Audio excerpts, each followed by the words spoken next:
Alright then. Hello, willkommen, bienvenue. It's time for another Amish Inquisition, episode 390 on Sunday, the 7th of September, a lunar eclipse night. I've been reliably informed recently. Oh, I didn't know it was an eclipse. Yeah. Oh, About now. It's happening right now. Hey, if it's not raining where you are, if you're not in the north of England, go and have a look outside. You might see a blood moon eclipse type deal. Oh, right. It's on till about 9 o'clock. Right. Wow, that's a long one. It is a long one. Right. Anyway, I'm Phil. And I'm Matt. And Ben's not with us tonight, but that's because we're joined in the studio by author and landscape zodiac researcher Kate Preston. How you doing, Kate? I'm okay, thanks. It's a pleasure to have you. Mm. You brought an enormous map with you. We have a giant map, don't we? Which is behind us. And the whole reason for this, I have Larry Cypress to thank because he came on the podcast a few months back and gave me a copy of his book, and he'd referenced your work and said you really should talk to Kate. She's been at this game for a while now and has a lot of expertise and knowledge to share. And I finally got round to it, and so here you are. But how did it start for you, this landscape zodiac research? I was in the army in the 60s, late 60s, and I had a UFO sighting in Hampshire. When I left the army in the early 70s, I ended up moving up to Preston. Got to know this guy who ran a second-hand shop, and he pointed me towards the Preston Society for Psychical Research. And they were splitting into sort of several subgroups, one of which was looking into the link between ley lines and UFOs. So I was heading up that subgroup, and I knew nothing about ley lines. I'd only had the one UFO sighting, so I started, learning all about ley lines, looking for ley lines on the map, and all of a sudden, looking at the ley lines, looking at the points I'd marked on the map, the points around the Bolton area just to me looked like the stars of the sign of Leo, which incidentally is the rising sign in my own horoscope. And so I thought, well, if Leo's there, because I'd heard about the Glastonbury Zodiac, I didn't know about any others at the time. So I thought, well, I think I may have heard about one or two. But anyway, so I thought, well, if Leo's there, what about the adjacent signs? So I started looking for the adjacent signs, just the stars. I used a star map book to sort of confirm it. So I found the adjacent signs, and then expecting it to be either in an oval or a circular shape, but it wasn't. It turned out to be like this one, stretching from sort of northern Fylde all the way down to the Cheshire, Staffordshire border through Greater Manchester. Right. And all the 12 signs in sequence. And I thought, well, if the stars are there, are the shapes there? So I started looking for the shapes, and they're exactly where the stars are. When you say this, you mentioned a UFO experience, and I want to get into the zodiac, but it's kind of tantalising because we've had a couple of people, haven't we? And a host. Okay. Who's had one. Have you? Yes. Yeah. Just outside this door. Wow. A couple of years ago. I think I give it a very prosaic explanation. To me, it wasn't anything extraterrestrial. We live about 10 miles from an airbase that's owned by one of the largest defence contractors in the world. Yeah, BAE Systems, and my suspicion is it was something from there. Possibly. But enough about me. Tell me about your UFO sighting. Well, I was in an army camp in Hampshire. When is this? This was 1968. Wow. March of 1968. I was on my way back to camp, sort of about 12:30, 1 o'clock in the morning, and I was near this crossroads called Bullington Cross, which incidentally is where the horn of the bull is in the Winchester Zodiac. Right. And I heard this low droning noise coming from behind the poplar trees. So it seemed to be getting closer, so I just sort of waited and see what it was. And it literally flew right across the top of me, maybe no more than about 30 feet above me. And all I could make out was 6 really bright lights, line astern, going across the countryside. And going no more than about 20 mile an hour. Right. incredibly slowly. In, but in a straight line? Yeah. Lights in a straight line, not Yeah. an oval. Or, right. Yeah. And I mean, later research proved that that was actually following a ley line. Oh. And Bullington Cross's 2 ley lines crossed there. And it was following the one going towards Andover way. Right. Which is also, Andover is the place where, don't know whether you know anything about crop circles. It's all right. You stay well. I'm just going to bring it a bit more so that you across it. Yeah. So, I mean, there was a major crop circle. Well, not circle. It was more of a pictogram showing an alien being, and then some sort of message, and that was very close to the Chilbolton radio telescope near Andover. Right. Wow. And I mean, what was your reaction when you saw it? Were you fearful? Were you in awe? Were you curious? Well, a bit of all. I don't think I was scared. I was just watched it following across the countryside. I think I was in awe a bit. Yeah, I just watched it going across the countryside. Then when it disappeared out of sight, I walked 2 miles back to camp. And it went straight over your head? Literally straight over my head, yeah. What colour were the lights? Bright white. Just pure white? Mm. Wow, interesting. And did you say there was a noise as well, a rumbling noise? Low droning sound. Droning sound. Sort of a constant, but louder than that. Was the environment affected? You know, like if you're talking 20, 30 feet above the air, if that was like a jet or a hovercraft or helicopter, you would expect the trees to move and stuff. Did you notice? I didn't notice anything. No. Wow. And so were you able to watch it until it sort of faded away into the distance? Or? Yeah. It just went in this straight line straight across the countryside. Wow. Parallel to the Bullington crosses to the A34 and the A303 cross, and it was literally parallel to the A303, which also, I think, goes past Stonehenge. Oh, interesting. Right. And on towards Warminster, which was a major hotspot, UFO hotspot back in the 60s and 70s. Right. You're at army camp. Were you on your own at the time? Yes, I was, yeah. Did you tell anyone or ask if anyone else, you know, when you got back, if anyone else had seen anything? No, they'd have thought I was a loony. Right, because, I understand the sort of stigma, but I mean, that was just my first feeling. It was like, I'd want to ask confirmation, especially if you're in an army base, it's sort of military. You're probably used to seeing planes and things. And yeah, well, I mean, I knew it wasn't a helicopter because the only aircraft back then that could go that slow were helicopters, and this wasn't a helicopter. It didn't sound like a helicopter, and back then helicopters didn't even fly at night. No. And So- you know, you Yeah, hear I mean, there is a big noise. helicopter base at not too far from Andover, but definitely wasn't a helicopter. Okay, fair enough.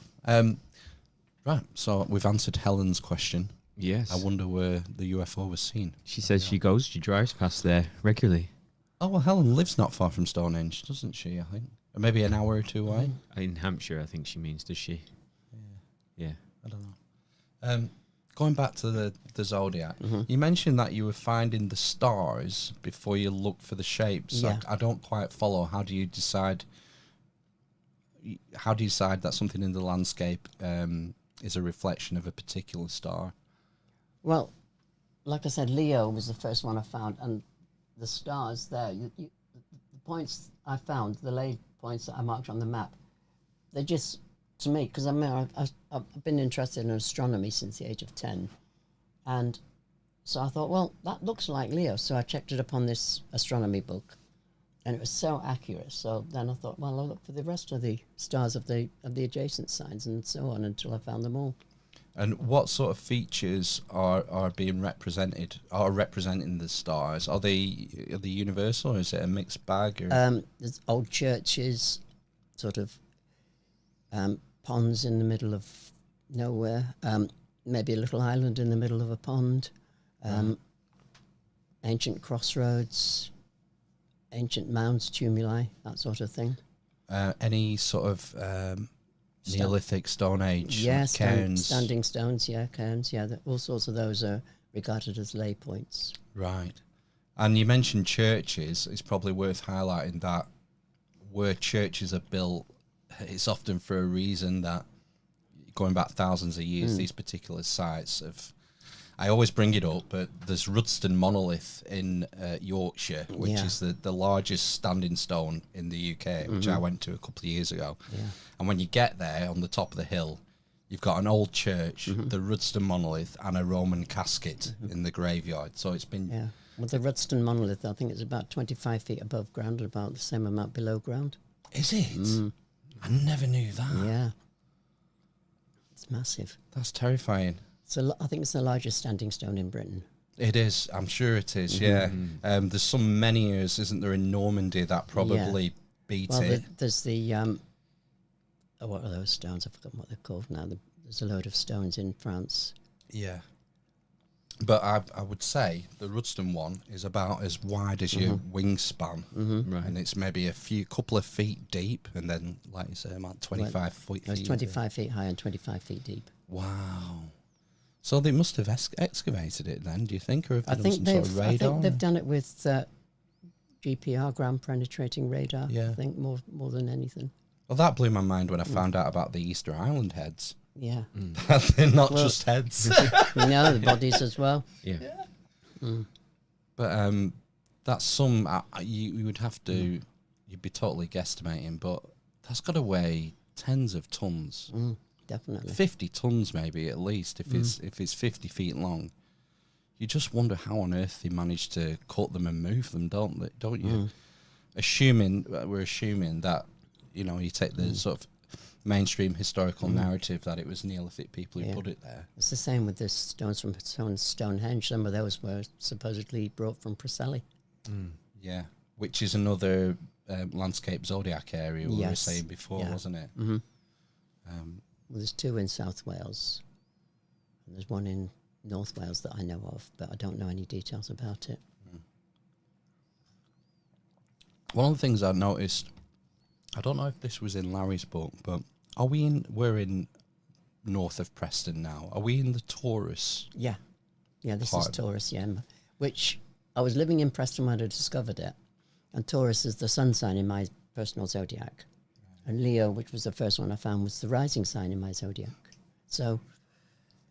You were born to find it. Obviously, yeah. And the coincidence as well is Kathryn Maltwood, when she discovered the Glastonbury zodiac, she was flying over it in a plane, and it was the shape of the lion leapt out at her. And it was the same with me. The stars of the lion leapt out at me. Yeah. So, coincidence there as well. I think... Correct me if I'm wrong, but something I think I remember from Larry's referencing of your work was that we're in Taurus now, and you'll find certain iconography in place names. There's a pub called the Black Bull round the corner. Am I correct in that? Yeah. Well, Black Bull Lane is actually one of the legs of the bull. Yeah. There's quite a few pubs in Preston with the name Bull. There's the the Bull and Royal, there's loads around Preston with the bull. In fact, even down by the docks, part of the docks locally is known as the Bull Nose. And that's the nose of the bull in the zodiac. Give over, is it? Yeah. Wow. I only found that out a couple of... There's Longridge, there's Phoenix, so we're down here. Well, there's... Oh, is this? This is Taurus here.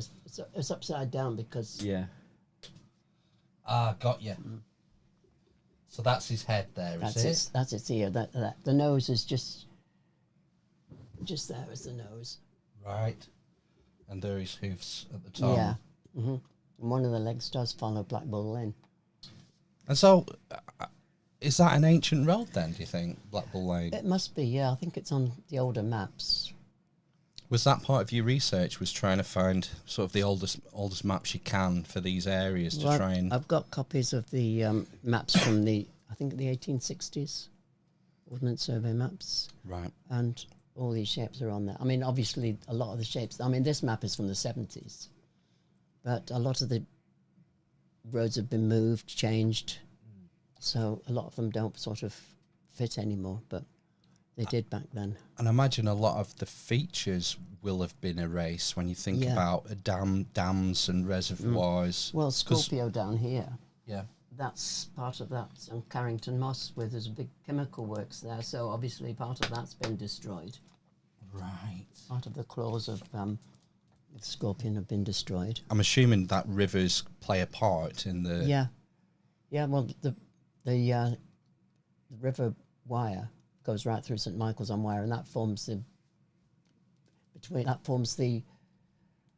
belly of the dragon and the back of the ram. Oh, now, a dragon. When you think of a zodiac, most people don't think of a dragon sign. Well, no, the dragon isn't a zodiac sign. Is it Draco? Is it you're referencing? I think, yeah, it is, yeah. But there's also a dog up there as well. And almost all the terrestrial zodiacs have a dog figure.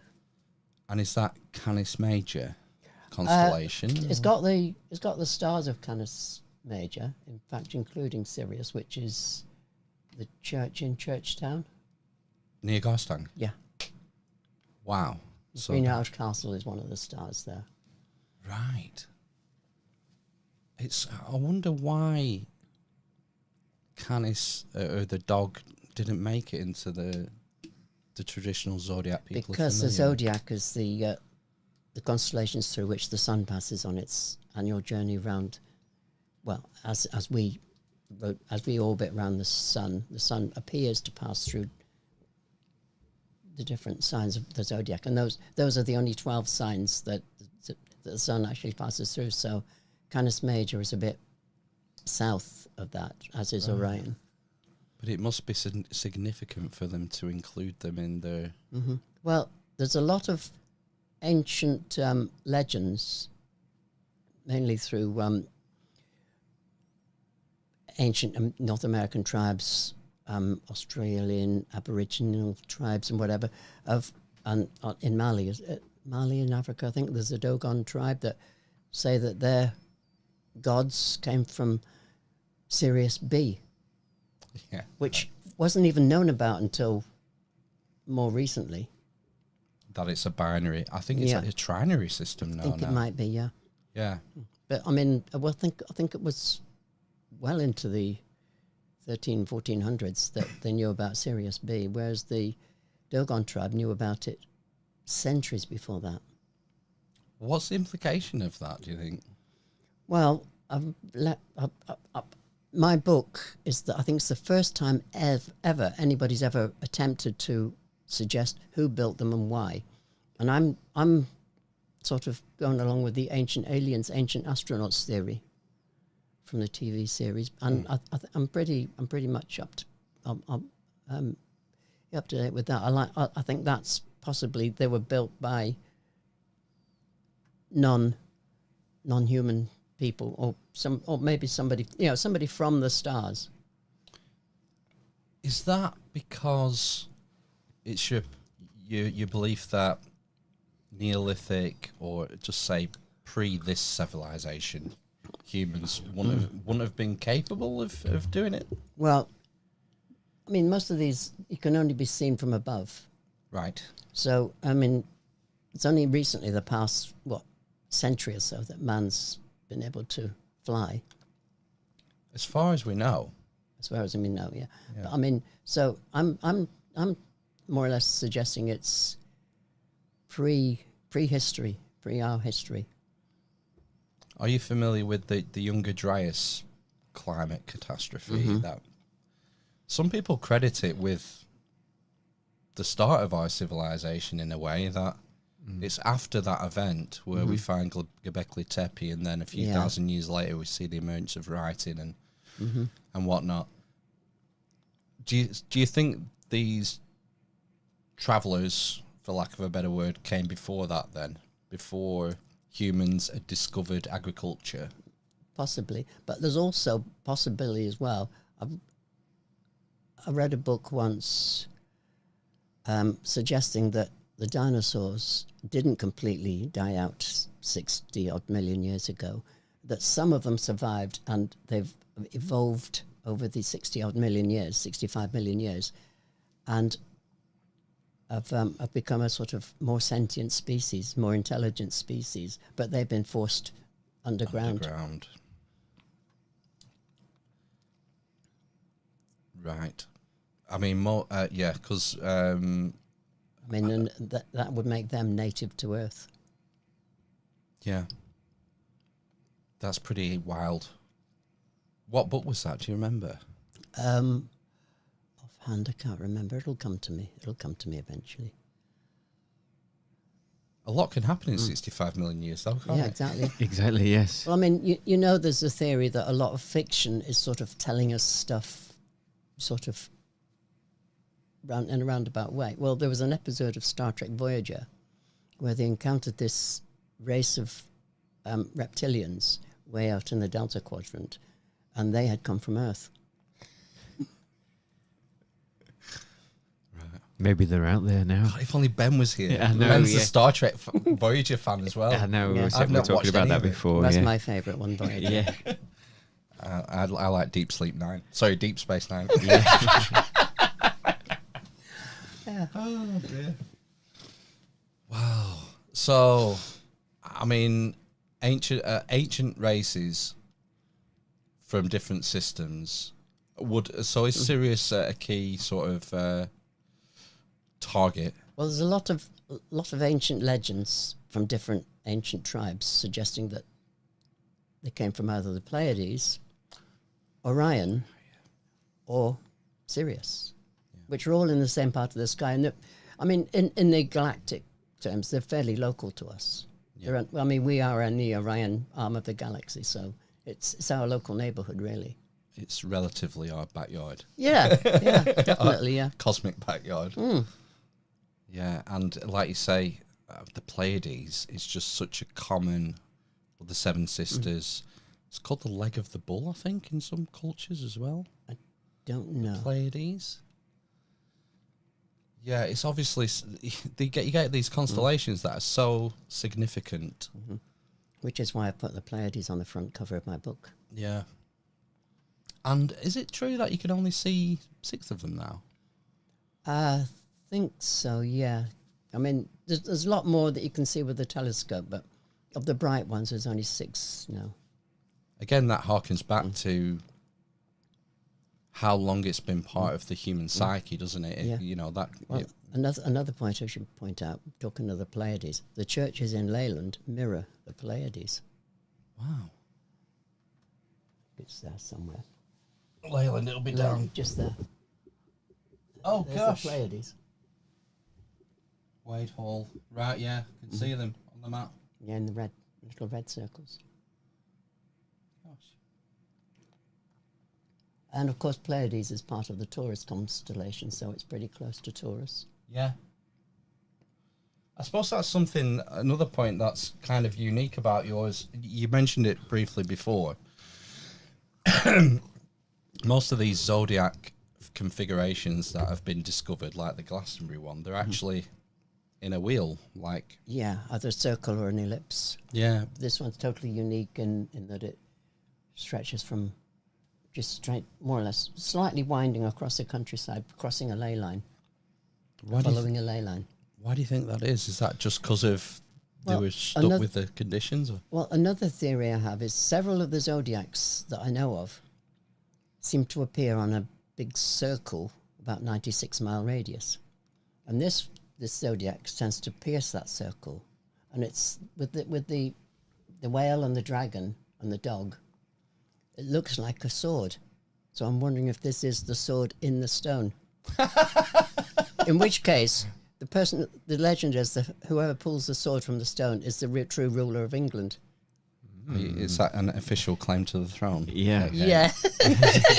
Yeah. Why not? Yeah. Chuck and Millie haven't got much long.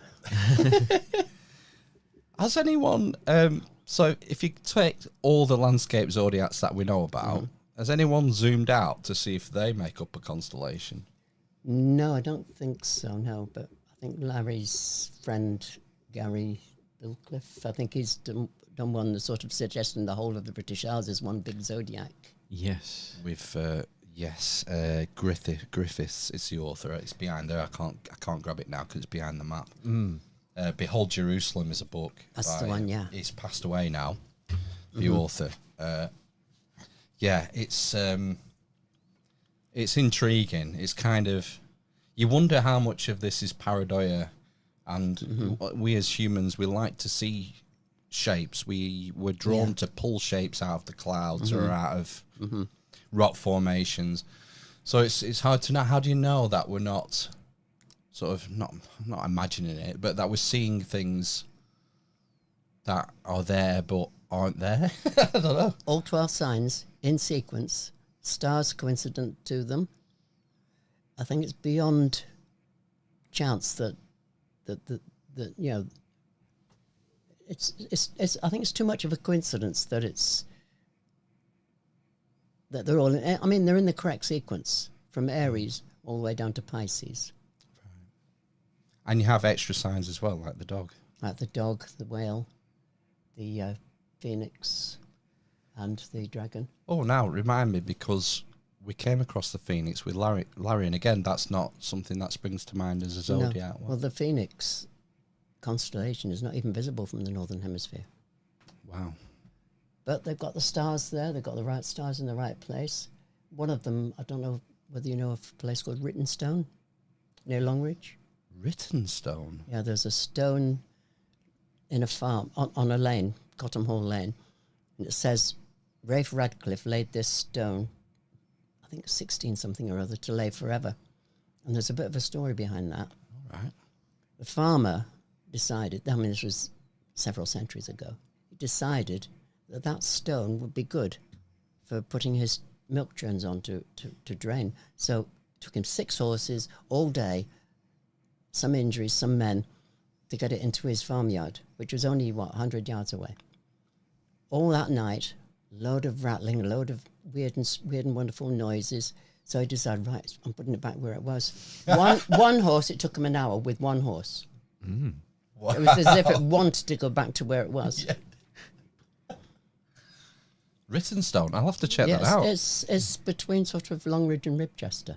Right. I've probably passed it a million times because I know them two towns very well. Well, the lane that leads up to it now is called Rittenstone Lane now. Right. And that name is so evocative. I know. Rittenstone. It's it has like ancient connotations when you hear it. It gets the esoteric juices flowing. Yeah. Yeah. Wow. Yeah, I'll have to check that out. I'll have to find it. I think you like what you were saying before in terms of it perhaps being designed, you know, if you're saying that the Pleiades is being mirrored there by the location of the, can't really see Kevin because it's red anyway, you know, of the churches in Leyland, or, you know, elsewhere as well, like the constellations being there, it sort of points towards it being more than just chance, I guess, doesn't it? Like there's something planned there in the least, or I don't know, something being recognised in order to place those important places, I guess, or kind of meeting points, aren't they? I guess like churches and things like that. Well, back in the olden days, when the Christians tried to take over in Britain, they couldn't get the pagans to come to their worship sites. So what did they do? They put their worship sites where the pagans worshipped. So they basically usurped them, which is why churches are on older sites. The older churches. I mean, there's a lot of modern churches which aren't, but most of the older churches are on even older sites. Even changing the calendars as well to, you know, making Christmas fall on Saturnalia. I believe Winchester Cathedral was actually originally the site of an ancient stone circle, right, which no longer exists. Yeah. Well, we've got, is that Cetus, the whale, fouled whale? Mm-hmm. Yeah.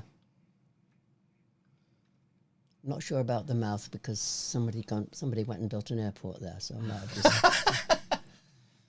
Sorry, I was just going to ask. So when we're doing the outline, so you know, for example, trying to see, are these the outlines for the actual constellations? Are they considered to be sort of ancient highways and byways and things, or things that have been there for Yeah. thousands of years, and that's why, I suppose. So, like, you notice the motorway doesn't come into it at all. well, that's what I mean, yeah. So, I guess I'm wondering, how do you know that those are ancient, kind of? Because I suppose the one that's in my mind, and I think it is highlighted red here, which I know is to be a Roman road in Preston, is Watling Street Road. Yeah. Yes, I'm just wondering about sort of how you pick out which roads it should be. Again, it shows up on the older maps, Right, okay. the 1860s. Is there also etymological clues? So finding, if you're in Leo, finding place names that have relationships to the Leo figure, or royalty, or regal. Certainly in the dog, there's Wag Hill near the tail, which is also near the tail of the dragon. There's there's Bone Hill up near the muzzle. Down near Pisces, there's a place called the Cloud, which sort of looks as though it could be fish eggs type cloud, because the fish lay their eggs in a cloud, don't they? Right. And the Cloud isn't really ancient site. And you mentioned that sort of lots of bull related, so bull lanes and bull pubs. Anything else around this area that sort of? Well, like I said before, there's the bull nose at the docks. The bull nose. It's all sort of supporting evidence, isn't it? Oh yeah, definitely, yeah. You can. It's pulling together different types of evidence to put to build a case, isn't it? Place names, because that's quite fascinating where the names derived from. Also, I should point out that Round Loaf, which is the focal point of the zodiac, is all the signs north of it are facing south, and all the constellations south of it are facing north. So that is definitely a focal point, and there's 20 ley lines radiating from there. Now, tell us about Round Loaf, because I'm not familiar with Round Loaf. It's a large mound up on Anglesark Moor. It's a hell of a trek to get to, especially when it's wet, like it usually is. Well, when I first went there in the 70s, we had that long hot summer, so everywhere's dry. Right. Dead easy to get to. In fact, I even cycled across the moor to get to it. Went over the handlebars a couple of times, but never mind. I was young then. But yeah, it's a name. It's so far from the nearest road, but they found evidence of pagan rituals there. Oh. And is it at elevation? Did you say? Yeah, that's also on the front cover of the book. It's the top half is the Pleiades, the bottom half is Roundloaf, which is a man-made man-made hill, large mound. Yeah. Is that Rivington? Is that the Rivington Reservoir? That's Rivington Reservoir there. And then right, okay. Mm-hmm. Well, you know what else is at Rivington? That place where Ryan's is stones. Yeah. Church, yeah. Is alchemical stones in a churchyard. Are there? Yeah, he's never told us the exact location, has he? I'm sure he has said. There's a group of stones called the Pike Stones as well. Right. Which is not too far from there. Oh, right, okay. So where Roundloaf is, there's like a little star on the map. Is that the Ordnance Survey in the middle of the... No, that star actually marks a tumulus. Tumulus is represented by a little star on the map. Right. What is a tumulus? Tumulus is an old mound. Oh, right. They think there might be burial mounds, but I'm not so sure about that myself. Right. What do you think it is then? Mark points. Right, okay. Would the same go for like Silbury Hill? Silbury Hill is the largest mound in Britain. That is another... Yeah, I think that's sort of, back in the olden days, people... They must have sort of marked these special sites. I think because ley lines are supposed to be lines of energy. And, the points where the energy seems to come to the surface, they've marked them with either a mound or a stone or something. Yeah. Which is how you find the ley lines nowadays. So Roundloaf's in the middle. So are the zodiac constellations sort of separated equally above and below it? No, there's 1, 2, 3 above it, right, and 9 below. 3 above and 9 below. Mm-hmm. Yeah, there's the 3 at the top, which are not zodiac signs, but the dog, the whale and the, well, 4, the dragon and the phoenix. But of the actual zodiac signs, there's Aries, Taurus, Gemini. And then south of it, you got Cancer onwards. You see, we're kind of assuming that there would only be the zodiac signs there, but why wouldn't they put more? Why would they stop just at the zodiac when, like you say, there's signs like Orion, which anyone can recognise? It's probably the most famous constellation in the northern hemisphere. Why wouldn't you mark that as well? You know. Well, Orion's been marked in other parts of the world, like the 3 pyramids in Giza. Yeah, Mark the belt of horizon. There's Thornborough Henge in Yorkshire. There's the pyramids in South America and Mexico. Yeah. They all. If it's marked here, if Orion is marked here, at least the belt, it would be. I don't think it is, but if it is, it's Great Hill, Round Loaf, and Pike Stones would be Orion's belt, but I don't think it is.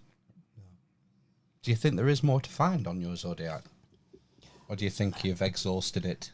I think pretty much I've exhausted it. I mean, obviously there's more research into maybe place names and things like that, but... Which is more just sort of strengthening the evidence you've already got. Yeah. Yeah. But as far as like the main signs, you feel you're happy with what you've found enough. Well, Aquarius down there is where's Aquarius? There. That's Aquarius. That's him. That's not represented by what normally represents Aquarius, because Aquarius is normally represented by somebody carrying some water. Yeah.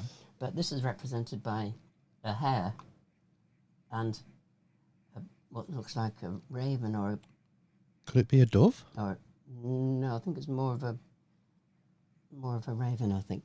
But there's another legend around, that's Alderley Edge. And there's another legend there as well about the legend of the wizard. All right. Don't know whether you've heard of that. No. Tell us. There's this guy who was taking his horse from Moberley to Macclesfield to market. He wanted to sell his white horse. And as he was crossing Alderley Edge, he was accosted by this old man in black, offering to buy the horse.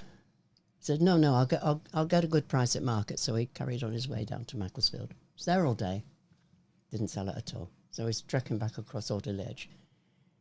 Met the same old man again, offered to buy the horse. So the legend is he banged on the rock with his staff. Some gates opened, went into the cave, and in the cave there was the Knights of the Round Table, or a group of knights interred there awaiting the return of the Golden Age, which we probably know now is the Age of Aquarius. Yeah. Anyway, all bar one of these knights had a horse. So the guy agreed to sell the horse, and then took him down to the next level. A pile of treasure, coins, jewellery, the likes, take what you want for the horse. What did he take? I don't know. I don't know. But that was the legend of Alderley Edge, of the wizard legend. And the local pub, it was now Tea Rooms, but it was the pub called the Wizard. Oh. Interesting. So, I mean... And the hare represents new beginnings. I was going to say, That's where does spring. the hare and the bird come in? And the bird, well, legend has it that Merlin could transform into a bird, into a raven. So I think that's what that represents, with the legend of the wizard being there as well. Right.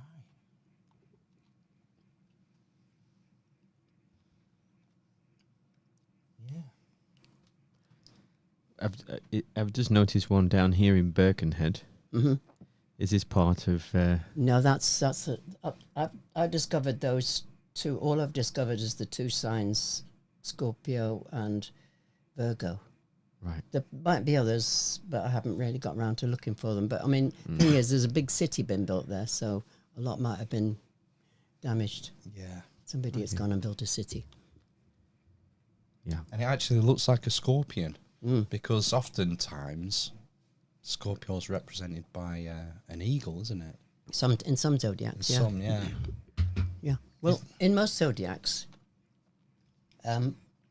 Cancer is not represented by a crab. This one is represented by a crab. I think there's only one other that represents it as a crab. Some it's not there at all. Some it's represented by a ship. Yeah, or an ark. Or an ark, yeah. But you've this got an one- actual crab. Actual crab. There's Winter Hill right there, right in the middle. Oh, yeah, Rivington Mere. That's Winter Hill right there, the masts, the TV masts. Where did you go for your sort of research when it came to ley lines and trying to figure out where the ley lines weave in? Well, I was basically looking on the map. I mean, obviously I had this big map made up, but I was just looking on the ordinary 1 to 50 thou ordnance survey map, mark the points, try to find the lines between them.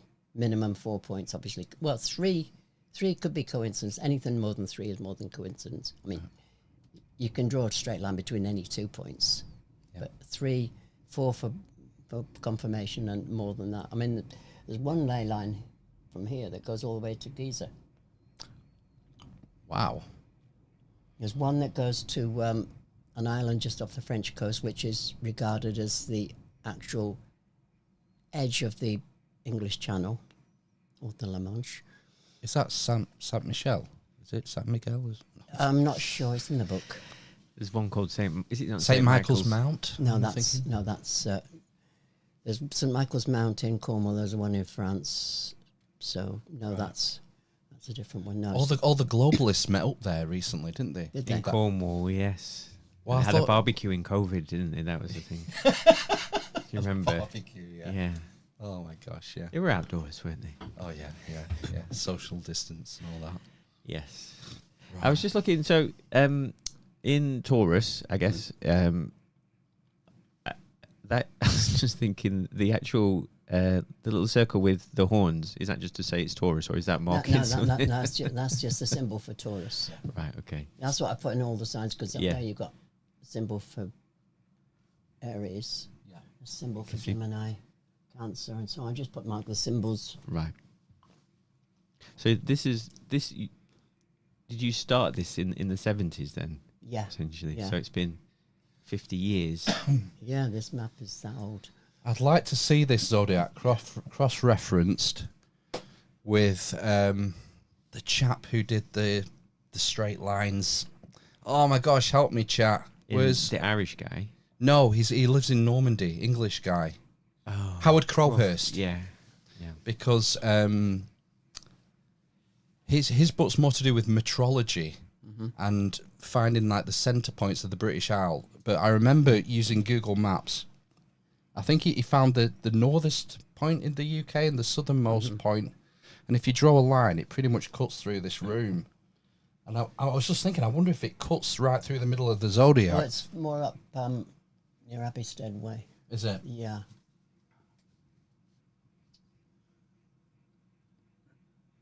There's Bleasdale Circle up there. That's pretty close. But I don't think it's that. No, it's not too far from there. It'll cut through it'll be close to the dragon, if anywhere. And the dragon flame goes right across to Pendle Hill, where there's another zodiac there. Oh, Pendle zodiac. Pendle Zodiac, yeah, as mentioned in the book.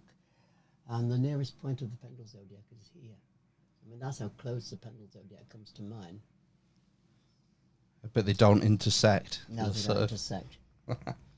Well, originally I was discarding the Phoenix as just sort of pareidolia, but then somebody else, other than the person who discovered the Pendle Zodiac, revisited it, and he mentioned the Phoenix. So I thought, well, if somebody else sees it as well, then there's something in it. Plus, obviously, the fact that certain points like Rittenstone are one of the stars of it.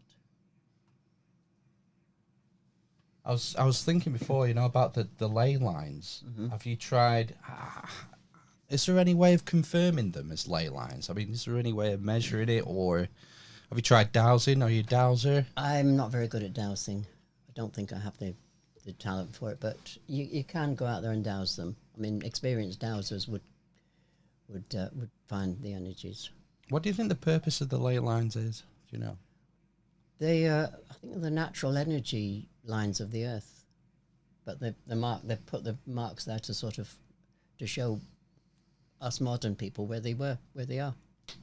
Because I just feel like we're swamped in this modern age, particularly in this room, by EMFs, and, signals and electricity.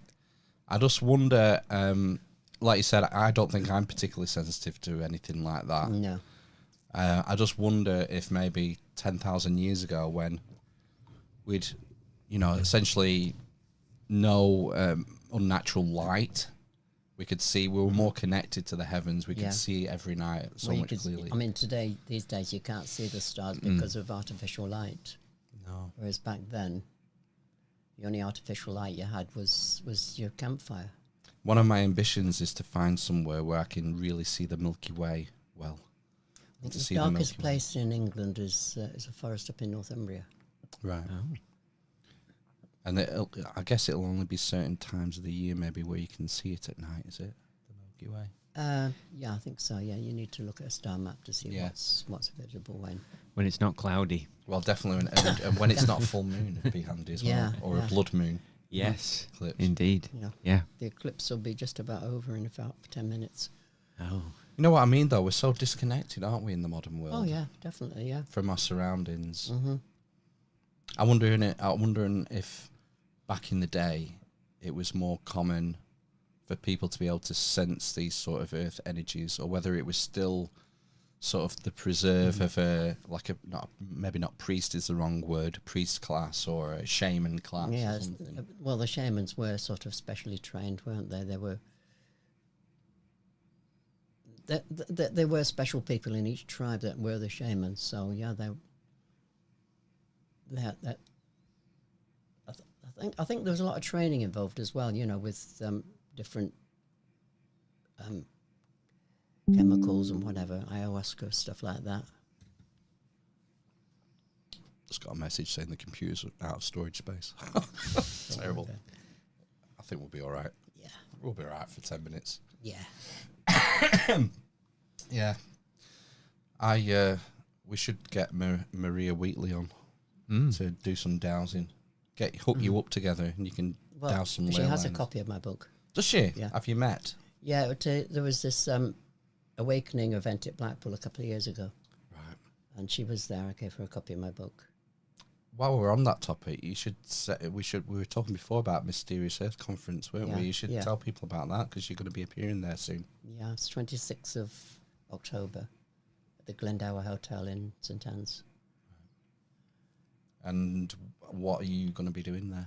I'm going to be talking about this zodiac. And hopefully selling some books. Hopefully. Yeah. Yeah. I've got 3 books I want to try and sell. Who else? Is there anyone else that you're going to be meeting? They usually have a few speakers on, don't they? There's quite a few speakers. Yeah, I'm not sure who's on, but I have seen the list, but I'm not sure who's on. So if you want a signed copy of the book, that would be a prime opportunity, wouldn't it? Mm-hmm. Yeah. Well, I'm the last on the Sunday. The headliner. No, You are. Don't be modest. Just the last one on. Yeah. Yes. Yeah. Plus, I shall also have a stand at the Lapis conference in November, which is also in St Anne's. Oh, right. There seems to be a lot of stuff, doesn't there, that goes on in St Anne's and on the Fylde. Yeah. Yeah. That Have you kind of ever thing. been to New Horizons at St Anne's? I'm a regular there. Oh, right. Cool. I've only been a couple of times and not for years. Oh, Sheep Farm. So that was the last time I went, when Dom and Chris from Sheep Farm were there. Mm-hmm. So I've not been for ages. It's do they have a mailing list? You can get on their email list. That's what I need to do, because otherwise I forget to go on the Well, if you go on the website. if you go on their website, I think there's an opportunity to sign up for the mailing list. Then you can see who's coming on, and if it's not in the front of your mind, it just passes you by. Yeah. And It used to be every week, but now it's every 2 weeks. is it? Yeah, since COVID. Right. Mm-hmm. Yeah. Oh, I'll say, are you all right for 10 minutes or so? Yeah. Sure. Larry, I messaged Larry before to say you were coming on, and he said, make sure to ask Kate about the Bosnian pyramids. Yeah, I've been there a couple of times. First time was 2012. I went there 2 weeks archaeological dig. Oh, wow. Volunteering. Right. I worked totally on the Moon Pyramid. But the first day they gave us a tour of the whole site. And yeah, I spent the 2 weeks on the Moon Pyramid. How many pyramids is there around there? There's the Sun, which is the largest in the world. Moon, which is the second largest. There's the Temple of Mother Earth, which is a sort of an arc-shaped earthwork. There's the Dragon, and there's the Pyramid of Love, and there's another one I think they've discovered, but I don't think it's been named yet. And then there's a massive tumulus about a few kilometres away. But I believe that they represent the Pleiades. Right. And how close are they together? They're more or less all in the same valley. Wow. Around the small town of Visico, which is about 25 kilometres north of Sarajevo. Gosh. Is this the case? I'm kind of a little bit familiar with these, where sort of like Göbekli Tepe, where it was just thought to be a hill, and then they've kind of started looking at it a bit more closely, and it's actually seems to be a man-made mound. Yeah. It was Sam Osmanagic who discovered them. He's been researching pyramids all around the world, and I mean he's actually from Sarajevo, and he was up at Visico and he looked up. That's a pyramid. Right. Okay. No, I mean that was 2005, so that's when it was first discovered as a pyramid. Yeah. I mean it's so big. There's a little sort of fortress on top. Oh right. Okay. When I was up there in 2012, we had a solstice ceremony right on the top there. Oh, very nice. Yeah. What were you looking for when you were digging? Basically, any sort of artifacts or signs of concrete buttresses and whatever. Anything. Basically anything. Did you find any gold?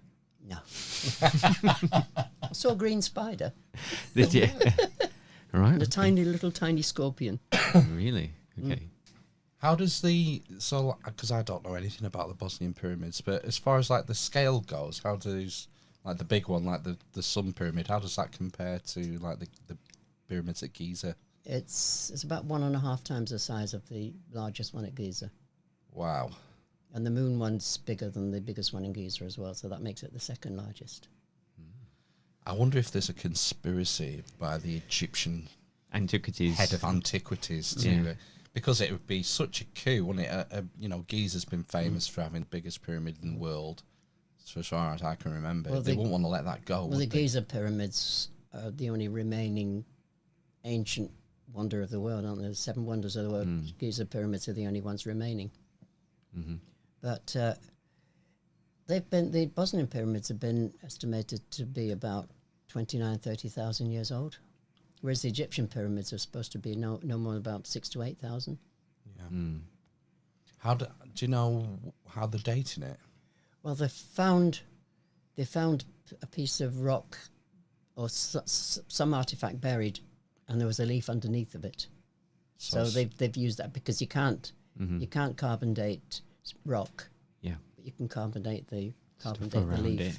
Right. So that's how they've done it. So whatever's underneath the stone, you can carbon date. It was there before the stone was placed. Organic.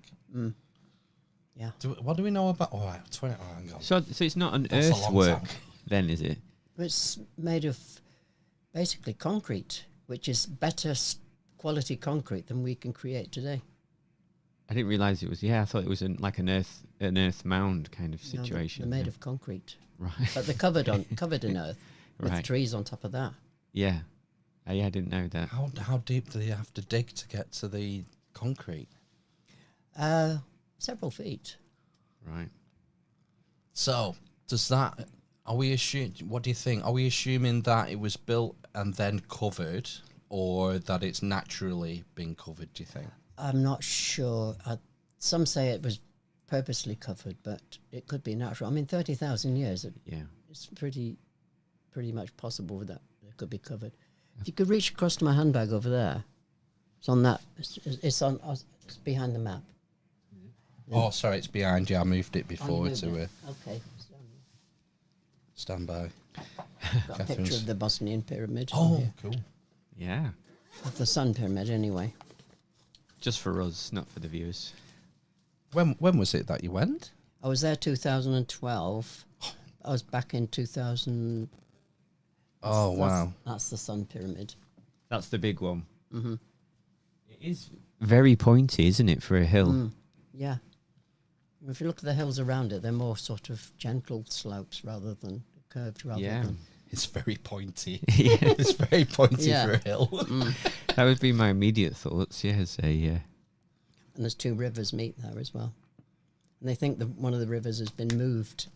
The course of it's been moved to sort of pass through the valley.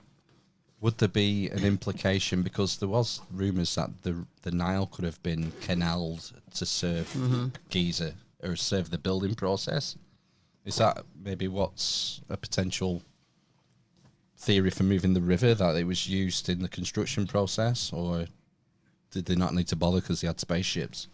I don't know. You don't know?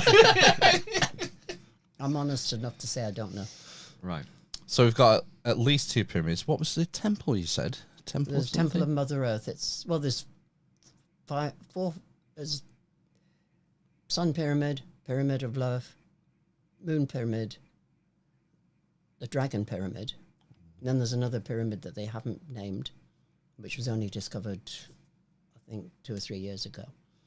And then there's they call it the Temple of Mother Earth. They think it's a pyramid, but with an arc-shaped earthwork added onto it, which is just round by the moon pyramid. Wow.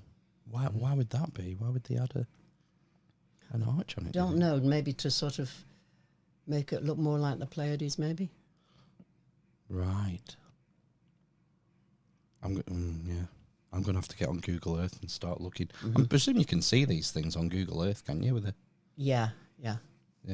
Especially if you go into Street View. Right. Street View. Oh wow. Hey, we're wrapping up to an hour already. I know. Unless there's anything you feel that we haven't covered, well, I'm happy to wrap up. So. No. I think we've pretty much covered the main bits of it. Yeah, I think so, yeah. Right. Where's that book? The book you gave me. Just hang it up to here. It's probably not. There we go. That's the book there. The Lamanche Zodiac, as above, so below. That's round loaf. Oh, And right. that's the Pleiades. Of course it is. So the only way to get to there is across.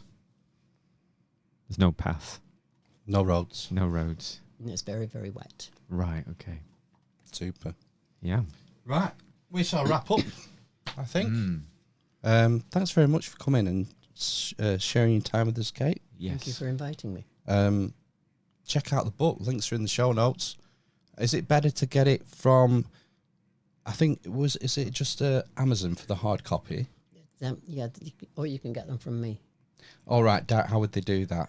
Well, Go to New Horizons and grab you. go to New Horizons, the Mysterious Earth Conference or the Lapis Conference. I'm at all 3 of those. Okay. By the way, this copy I've given you is the very, very last copy of the first edition.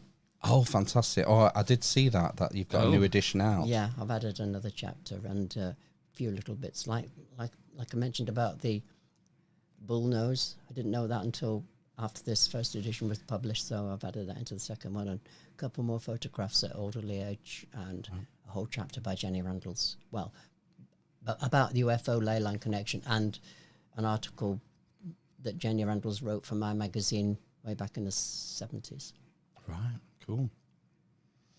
All right, folks. I think we'll I've known Jenny Randalls for 50 years now. Right, I'm not familiar. Is she another author, researcher? She was Britain's #1 UFO investigator. Wow. But she retired because her mother had a major stroke, and she retired to look after her mother until she died. Right. So now she's fully retired from... And she was even asked... I was asked to ask her if she'd give a talk at the East Lancashire Pagan Moot, but she won't. Yeah. It's a clean break. Yeah. Fair enough. Right. Okay, folks. Yes. Well, we're going to let Kate go. Thank you. And check out the links in the show notes. I'll remind me to get a link for Mysterious Earth Conference. Mm-hmm. And I can put a link to that in the show notes for if anyone wants to meet Kate and pick up a copy in person. Yeah. If you're local to the Northwest. Yeah, I shall be there on the Sunday, the 26th of October. Sound. Right. Yeah. Okay, folks, we're going to wrap up this section. We shall be back after a short break. Me and Matt do some headlines, Smash out some headlines, some news, and some housekeeping, and then sign off for the week. That's it. Yeah, so thanks for joining us, and check out the links in the show notes, and we'll see you soon, okay? Ta-ra. Bye. Bye. Bye.